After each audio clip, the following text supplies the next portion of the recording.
بسم اللہ الرحمن الرحیم۔ جیسا کہ آپ کے علم میں ہے، پاکستان تحریک انصاف نے اپنی اعلیٰ قیادت کی گرفتاری سے آج جیل بھرو تحریک کا آغاز کیا۔ ہماری پارٹی کے وائس چیئرمین مخدوم شاہ محمود قریشی نے اپنی گرفتاری دی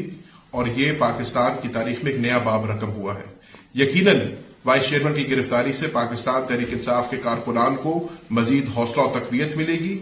اور پاکستان کی عوام کو یہ احساس ہوگا کہ عمران خان اور عمران خان کی سپاہی اس ملک میں حقیقی آزادی چاہتے ہیں۔ یہ جیل بھرو تحریک آئین کی بالادستی، انسانی حقوق کی پابندی اور جو اس پی ڈی ایم کی حکومت نے عوام کے اوپر مہنگائی کا بم گرایا ہے اس کے خلاف ہے، اور سب سے بڑھ کے اس ملک میں جمہوری انداز کے اندر نئے انتخابات کی کال ہے۔ میری تمام پاکستان تحریک انصاف کے کارکنان سے یہ اپیل ہے کہ وہ باہر نکلیں، اس جیل بھرو تحریک کو کامیاب کریں اور عمران خان کی قیادت میں اس ملک میں نئے انتخابات کی کال کو یقینی بنائیں، اور انشاءاللہ اس امپورٹڈ حکومت جس نے اس ملک کے نہ آئین کی پاسداری کی نہ قانون کی کو خاطر میں لائے، اس کو گھر بھیجیں، اور انشاءاللہ جس نئے پاکستان کا خواب ہمیں عمران خان نے دکھایا تھا اس کی